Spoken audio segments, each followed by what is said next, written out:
అందరికీ నమస్కారం. సాహితీ కౌముది ఛానల్లో భగవద్గీత వివరణము అనే శీర్షికకు స్వాగతం. అర్జునుడు తాను యుద్ధం చేయడానికి సన్నద్ధంగా లేను అని చెప్తూ వస్తున్నాడు శ్రీకృష్ణ పరమాత్మకు.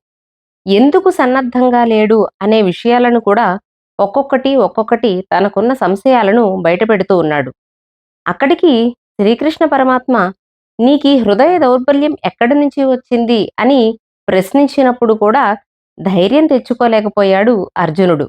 అదేవిధంగా తనలో ఉన్న ఆలోచనలను ఇంకా ఈ విధంగా బయటపెడుతున్నాడు శ్రీకృష్ణ పరమాత్మతో.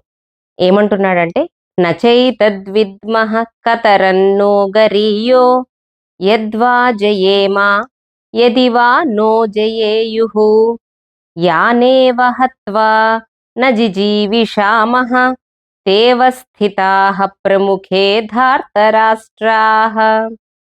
ఈ శ్లోకం యొక్క పదవిభాగం ఎలా అంటే న చ ఏతత్ విద్మః కతరత్ నః గరీయః యత్ వా జయేమ యది వా నః జయేయుః యాన్ ఏవ హత్వా న జిజీవిషామః తే అవస్థితాః ప్రముఖే ధార్తరాష్ట్రాః. ఇది పదవిభాగం. అర్జునుడు ఇలా చెప్తున్నాడు. ఏమంటున్నాడంటే యుద్ధం అంటూ సంభవిస్తే ఏం జరుగుతుందో మనకి తెలియదు. అంటే మనల్ని వారు జయిస్తారా, మనమే యుద్ధాన్ని జయిస్తామా అన్నది మనకి సంశయం. విజయము ఎవరి పట్ల వరిస్తున్నది అనే విషయం మనం చెప్పలేం. అదీ సంశయం. మరొక సంశయం ఏమిటి? అసలు కతరత్ నహా గరీయః ఏది మనకి శ్రేష్టమైనది? అంటే యుద్ధం చేయడం శ్రేష్టమా లేదా యుద్ధం మానుకోవడం శ్రేష్టమా అన్నది కూడా తెలుసుకోలేకపోతున్నాము. యానేవ హత్వా న జిజీవిషామః ఎవరినైతే మనము చంపి బ్రతికి ఉండలేము అని భావిస్తున్నామో తే అవస్థితాః ప్రముఖే ధార్తరాష్ట్రాః వారే ఎదురుగా నిలబడి ఉన్నారు. ఆ ధార్తరాష్ట్రులే భీష్మ ద్రోణాదులే ఎదురుగా నిలబడి ఉన్నారు. వారిని చంపి మనము బ్రతికి ఉండలేము, వారు లేకుండా మనం ఆనందంగా జీవించలేము అని ఎవరినైతే చూస్తూ అనుకుంటున్నామో వారే మనకి ఎదురుగా నిలబడి ఉన్నారు. మనం వారిని జయిస్తామా, వారే మనల్ని జయిస్తారా అనే విషయం మనకిప్పుడు తెలియదు. అసలు మనకి యుద్ధం చేయడం ముఖ్యమా లేదా యుద్ధం మానుకోవడమే మంచిదా అన్న విషయంలో కూడా ఎలాంటి స్పష్టత లేకుండా పోయింది అని అంటున్నాడు అర్జునుడు. యుద్ధం చేస్తే అది కులక్షయానికి దారితీస్తుంది, స్వజన నాశనానికి కారణమవుతుంది. కానీ యుద్ధం చేయడం అన్నది స్వధర్మము. స్వధర్మము అంటే క్షత్రియునిగా తను చేయవలసినటువంటి ధర్మం. కానీ ఆ ధర్మాన్ని పాటిస్తే ఇంతటి విపత్తు కనిపిస్తోంది. అలా అని యుద్ధం మానుకుని భిక్షాటన చేద్దామా అంటే అది పరధర్మము, అది తనదైన ధర్మము కాదు.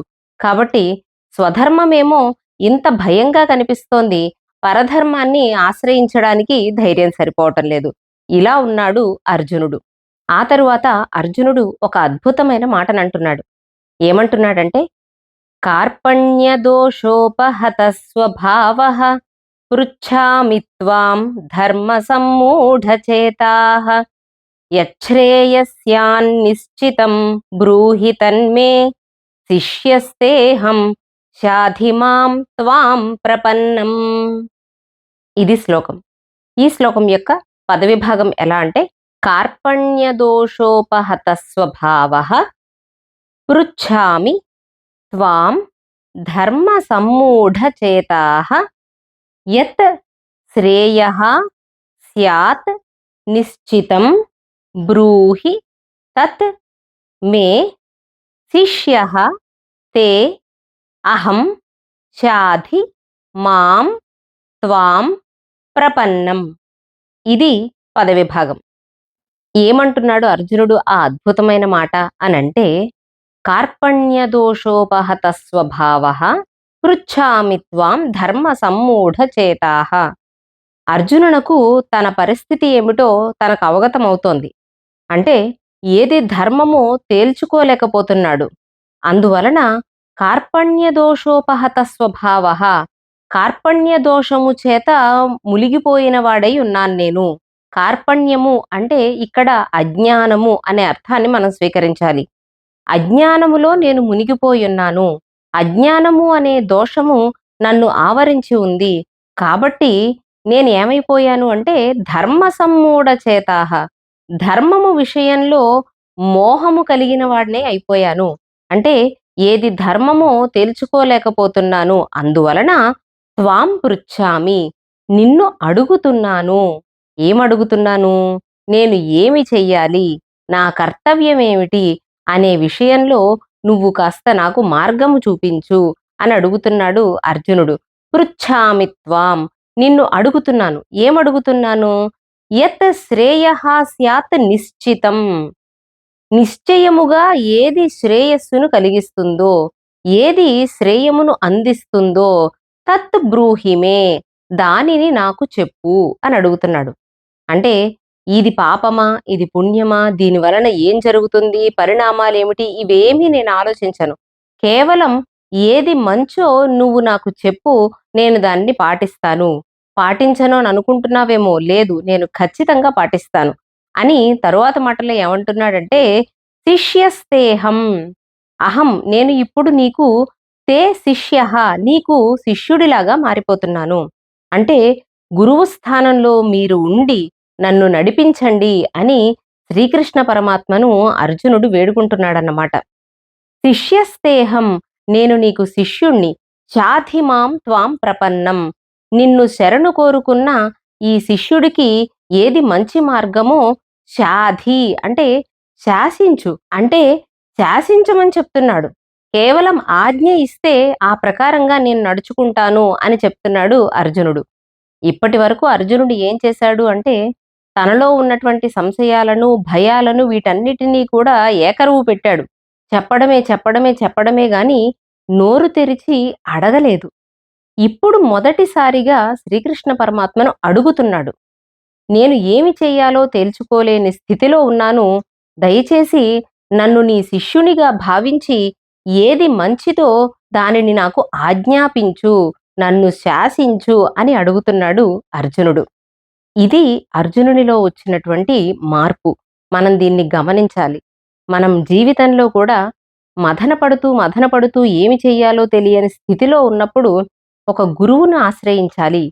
గురువు అంటే ఆ సమయానికి, ఆ సందర్భానికి, మనకి ఎదురుపడినటువంటి సమస్యకి తగినట్లుగా ఒక పెద్దవారిని కావచ్చు, అనుభవజ్ఞులైన వారిని కావచ్చు, ఎవరినైనా సరే మనం ఆశ్రయించి అడగాలి. నోరు తెరిచి అడిగితేనే మనకి పరిష్కారం లభించే అవకాశం ఉంటుంది. అందుకే అంటారు, అడగనిదే అమ్మైనా పెట్టదు అని అంటారు. శ్రీకృష్ణ పరమాత్మ కూడా అడిగితేనే మనం సమాధానం చెప్దాము అని మాత్రమే వేచి చూస్తున్నాడు. శ్రీకృష్ణ పరమాత్మ చెప్పాలి అని అనుకుంటే ఎప్పుడైతే ఆరంభంలోనే అర్జునుడు నేను యుద్ధం చెయ్యలేనేమో అని అన్నాడో అప్పుడే గీతోపదేశం ప్రారంభించి ఉండవచ్చు. కానీ ఎప్పుడు ఉపదేశం చెయ్యాలి అనంటే ఒక శిష్యుడిగా తనను తాను మార్చుకున్నప్పుడు మాత్రమే ఉపదేశానికి అతను అర్హుడవుతాడు అనే విషయాన్ని శ్రీకృష్ణ పరమాత్మ ఇక్కడ మనకు స్పష్టంగా తెలియజేశారు. అందువల్లనే అంటారు పెద్దలు, సలహాలు ఊరికే ఇవ్వకండి, అడగకుండా సలహాలు ఇవ్వకండి అని అంటారు. ఉచిత సలహాలు ఇవ్వకండి అంటారు. అంటే దానికి విలువ ఉండదు అని. ఉచిత సలహా ఇవ్వడము అంటే ఎదుటివారి మంచి కోరుకోవడమే. కానీ వారు దాని అవసరాన్ని గుర్తించనంత వరకు మనము అలాంటి ప్రయత్నం చెయ్యకూడదు. ఒకవేళ చేసినా కూడా అది వృధానే అవుతుంది. అందువలన అవతలి వారు దాని యొక్క విలువను తెలుసుకుని మనల్ని అడిగినప్పుడు ఖచ్చితంగా మనం వారికి ఒక సలహాని ఇచ్చే ప్రయత్నం చేయవచ్చన్నమాట. ఇక్కడ కూడా శ్రీకృష్ణ పరమాత్మ అర్జునుడు నోరు తెరిచి నేను ఏమి చెయ్యాలో నన్ను శాసించు అని అడిగేంత వరకు వేచి చూస్తూ ఉన్నాడు. అలాగే అర్జునుడు ఇంకా చెప్తున్నాడు, నహి ప్రపశ్యామి మమాపనుద్యాద్యచ్చోకముచ్ఛోషణమింద్రియాణం అవాప్య భూమావసపత్నమృద్ధం రాజ్యం సురాణామపి చాధిపత్యం. ఈ శ్లోకం యొక్క పదవిభాగం ఎలా అంటే, నా హి ప్రపశ్యామి మమ అపనుద్యాత్ యత్ శోకం ఉచ్ఛోషణం ఇంద్రియాణం అవాప్య భూమౌ అసపత్నం రుద్ధం రాజ్యం సురాణాం అపి చ ఆధిపత్యం. ఇది శ్లోకం యొక్క పదవిభాగం. అర్జునుడు నన్ను శిష్యునిగా స్వీకరించి నేను ఏమి చెయ్యాలో నాకు ఆజ్ఞనివ్వు అని అన్నాడు. ఆ తరువాత మళ్ళీ ఈ మాట అంటున్నాడు. ఏమంటున్నాడు అంటే, యుద్ధంలో గెలిచినా నాకు దుఃఖం పోతుంది అని అనిపించటం లేదు. యుద్ధంలో ఓడిపోయినా నేను దుఃఖం నుండి బయటపడతాను అని అనిపించటం లేదు.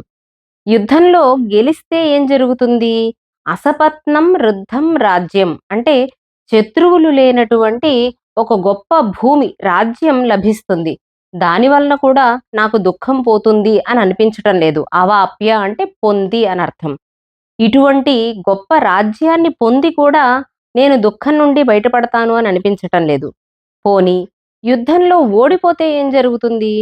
స్వర్గంలో మనం స్వర్గ సుఖాలను అనుభవిస్తాము అని చెప్తారు. వీర స్వర్గం లభిస్తుంది అని అంటారు.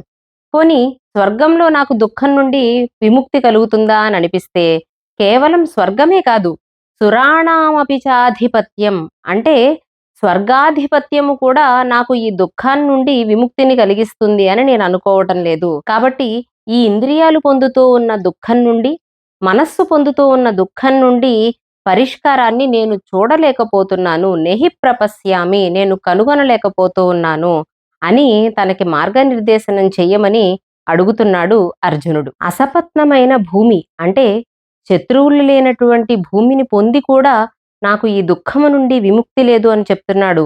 అలాగే సురాణామపి చాధిపత్యం, స్వర్గాధిపత్యము కూడా నాకు ఈ దుఃఖము నుండి విముక్తిని కలిగించదు. ఎందుకు అంటే ఉచ్ఛోషణం, మిక్కిలి తాపాన్ని కలిగిస్తూ దుఃఖాన్ని కలిగిస్తోంది నాకు ఈ మానసికమైన స్థితి. ఈ సంశయం ఇలా నన్ను పట్టి పీడిస్తూ ఉంది. కాబట్టి సరైనటువంటి మార్గాన్ని నేను చూడలేకపోతున్నాను అని అర్జునుడు మరొక మారు తన అసహాయ స్థితిని శ్రీకృష్ణ పరమాత్మకు విన్నవించుకున్నాడు. ఇక్కడి వరకు అర్జునుడు మాట్లాడితే ఇప్పుడు సంజయుడు చెప్తున్నాడు. ఎవరితో? ధృతరాష్ట్రునితో చెప్తున్నాడు. యుద్ధరంగంలో ఇప్పటి వరకు జరిగినటువంటి ఆ సన్నివేశాన్ని ధృతరాష్ట్రునికి సంజయుడు చెప్తూ వస్తున్నాడు. ఇప్పుడు సంజయుడు మళ్ళీ ఇలా మాట్లాడడం ప్రారంభించాడు. ఏమంటున్నాడంటే, సంజయ ఉవాచ ఏవముక్త్వా హృషీకేశం గుడాకేశః పరంతపః నయోత్స్య ఇతి గోవిందముక్త్వా తూష్ణీం బభూవః. ఈ శ్లోకం యొక్క పదవిభాగం ఎలా అంటే, ఏవం ఉక్త్వా హృషీకేశం గుడాకేశః పరంతపః న యోత్స్యే ఇతి గోవిందం ఉక్త్వా తూష్ణీం బభూవ హ. ఇది శ్లోకం యొక్క పదవిభాగం. సంజయుడు ధృతరాష్ట్రునితో చెప్తున్నాడు. ఏవముక్త్వా హృషీకేశం గుడాకేశః పరంతపః, ఈ విధంగా గుడాకేశః పరంతపః అని అర్జునునకు రెండు విశేషణాలను వేశాడు. గుడాకేశః, గుడాకము అంటే నిద్ర అని అర్థం. ఈశః అంటే ప్రభువు. గుడాకేశః అంటే నిద్రకు ప్రభువు అని అర్థం. ఇక్కడ నిద్ర అనే పదం అజ్ఞానానికి గుర్తుగా మనం తీసుకోవాలి.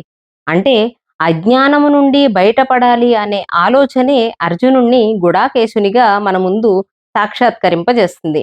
అలాంటి గుడాకేశుడైన అర్జునుడు హృషీకేశునితో ఇలా మాట్లాడి, నయోత్స్యే ఇతి, నేను ఇక యుద్ధము చెయ్యను అని చెప్పి తూష్ణీం బభూవః, అలా మిన్నకుండిపోయాడు, ఊరక ఉండిపోయాడు. అంటే ఇంకా ఏమీ మాట్లాడలేదు. మొదటి అధ్యాయం నుండి చెప్పిందే చెప్పింది మరో విధంగా చెప్పి ఒక క్రొత్త భయాన్ని తీసుకువచ్చి రకరకాలుగా తనలో ఉన్నటువంటి భావనలను బయటపెట్టిన అర్జునుడు ఒక్కసారి శ్రీకృష్ణ పరమాత్మకు నేను శిష్యుడను అనే భావనతో నన్ను శిష్యునిగా స్వీకరించు అని శ్రీకృష్ణునితో చెప్పిన తరువాత ఇక మాటలేమీ లేనటువంటి వాడై తూష్ణీం, మిన్నక ఊరకే అలా ఉండిపోయాడు. ఇక ఏమీ మాట్లాడలేదు. అంటే ఇక అర్జునుడు తానేమీ మాట్లాడాలి అని అనుకోవడం లేదు. కేవలం శ్రీకృష్ణ పరమాత్మ గురు స్థానంలో ఉండి ఎలా నడిపిస్తే అలా నడవాలని, ఏది ఆదేశిస్తే అది ఆచరణలో పెట్టాలని ఒక నిశ్చయానికొచ్చిన వాడై అర్జునుడు అలా మిన్నక ఉండిపోయాడు అని సంజయుడు ధృతరాష్ట్రునితో చెప్పిన మాటలు. ఇంకా సంజయుడు ఇలా అంటున్నాడు. ఆ తరువాత ఏం జరిగిందట? తమువాచ హృషీకేశః ప్రహసన్నివ భారత సేనయోరుభయోర్మధ్యే విషీదంతమిదం వచః. ఇలా అన్నాడు. ఈ శ్లోకం యొక్క పదవిభాగం ఎలా అంటే, తం ఉవాచ హృషీకేశః ప్రహసన్ ఇవ భారత సేనయోః ఉభయోః మధ్యే విషీదంతం ఇదం వచః. ఇది శ్లోకం యొక్క పదవిభాగం. ఆ తరువాత ఏం జరిగిందట?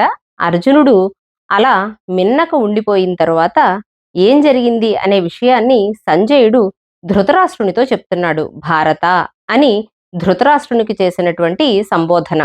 ఆ తరువాత ఏం జరిగింది? తం ఉవాచ హృషీకేశః. హృషీకేశః శ్రీకృష్ణ పరమాత్మ ఇదం వచః ఈ మాటలను తం ఉవాచ అర్జునునకు చెప్పడం ప్రారంభించాడు. ఎలాంటి అర్జునుడు? ఎక్కడున్న అర్జునుడు అంటే, సేనయోరుభయోర్మధ్యే విషీదంతం, ఇరు సేనలకి మధ్యలో ఉండి విషీదంతం దుఃఖిస్తూ ఉన్నటువంటి అర్జునునకు శ్రీకృష్ణ పరమాత్మ ఈ మాటలను చెప్పడం ప్రారంభించాడు. ఎలా ప్రారంభించాడు? ప్రహసన్నివ, ఒక చిన్న నవ్వు నవ్వి ఇలా చెప్పడం ప్రారంభించాడు అని సంజయుడు ధృతరాష్ట్రునికి చెప్పినటువంటి మాటలు. ఎందుకు నవ్వాడండి శ్రీకృష్ణ పరమాత్మ? అర్జునుడు అంత దుఃఖంతో ఉంటే, అంత సతమతమైపోతూ ఉంటే శ్రీకృష్ణ పరమాత్మకి నవ్వెలా వచ్చింది అంటే, అర్జునుడు దుఃఖిస్తూ ఉంటే శ్రీకృష్ణ పరమాత్మ ఆనందిస్తూ ఉన్నాడా అని అంటే కాదు. ఇక్కడ మనం ఏమర్థం చేసుకోవాలి అంటే, ఒక అజ్ఞానంలో కొట్టుమిట్టాడుతూ ఉన్న ఒక వ్యక్తికి జ్ఞానము వైపు దృష్టి కలిగింది అనే ఒక ఆనందంతో వచ్చిన నవ్వులాగా మనం భావన చేయాలి. అలాగే అర్జునునిపై సంపూర్ణమైన కరుణతో చేసినటువంటి ప్రహసన్నివ అంటే ఒక చిరు మందహాసంలాగా మనం దాన్ని భావించాలి. అలాగే ఇంకాస్త ఆలోచిస్తే శ్రీకృష్ణ పరమాత్మ కదా, కాస్త లౌక్యంగా కూడా మనం మాట్లాడుకోవచ్చు. ఎందుకు నవ్వాడు అనంటే, ఈ ఏడుపేదో యుద్ధానికి ముందే ఏడవచ్చు కదా, యుద్ధం దగ్గరకు వచ్చి రెండు సేనల మధ్యలో 18 అక్షౌహిణుల సేన చూస్తూ ఉండగా ఇంత బాధపడాలా? ఈ బాధ ఏదో, ఈ సందేహాలేవో, ఈ అనుమానాలు, ఈ భయాలేవో యుద్ధానికి ముందే వస్తే సరిపోయేది కదా అని అన్నట్లుగా ఒక నవ్వు నవ్వాడా అని అనిపిస్తుంది. ఇంకెందుకు నవ్వాడు అని మనం ఆలోచన చేస్తే మరొక సమాధానం కూడా మనకి లభిస్తుంది. ఏమిటి అనంటే, అర్జునుణ్ణి నిమిత్తంగా చేసుకుని సమస్త ప్రపంచానికి కూడా ఒక గొప్ప ఉపదేశాన్ని ఇవ్వడానికి ఒక అవకాశాన్ని అర్జునుడు కల్పించాడు అని నవ్వాడా అని కూడా మనం అర్థం చేసుకోవచ్చు. ఇప్పటి వరకు అర్జునుడు ఏ సంశయాలను వెలుబుచ్చాడో, ఏ భయాలను కారణంగా చూపిస్తూ యుద్ధానికి తాను సిద్ధంగా లేను అని చెప్పాడో, అలాంటి వాటికన్నిటికీ కూడా సమాధానంగా శ్రీకృష్ణ పరమాత్మ గీతోపదేశాన్ని ప్రారంభించబోతూ ఉన్నారు తరువాతి శ్లోకం నుండి. ఇక్కడితో భగవద్గీత పుట్టడానికి ముందు ఉన్నటువంటి నేపథ్యాన్ని మనం పూర్తి చేసుకుని తరువాయి భాగం నుండి భగవద్గీతలోకి మనం ప్రవేశించబోతూ ఉన్నాము. తరువాతి భాగం నుండి శ్రీ భగవానువాచ అని గీతోపదేశంతో ప్రారంభించుకుందాం. ఈ భగవద్గీత వివరణము అనే శీర్షికను మీ ముందుకు తీసుకురావడానికి వారి సహాయ సహకారాలను అందిస్తూ ఉన్న తానా సంస్థ అధినేత శ్రీ నిరంజన్ శృంగవరపు గారికి, అలాగే తానా ప్రపంచ సాహిత్య వేదిక నిర్వాహకులు శ్రీ తోటకూర ప్రసాద్ గారికి ప్రత్యేకంగా ధన్యవాదాలను సమర్పిస్తూ, వీడియో గనక మీకు నచ్చితే తప్పకుండా లైక్ చేయండి. సాహితీ కౌముది ఛానల్ని సబ్స్క్రైబ్ చేసుకోండి. మరిన్ని సాహిత్యాంశాలతో మీ ముందుకు రావడానికి ప్రోత్సాహాన్ని అందించండి.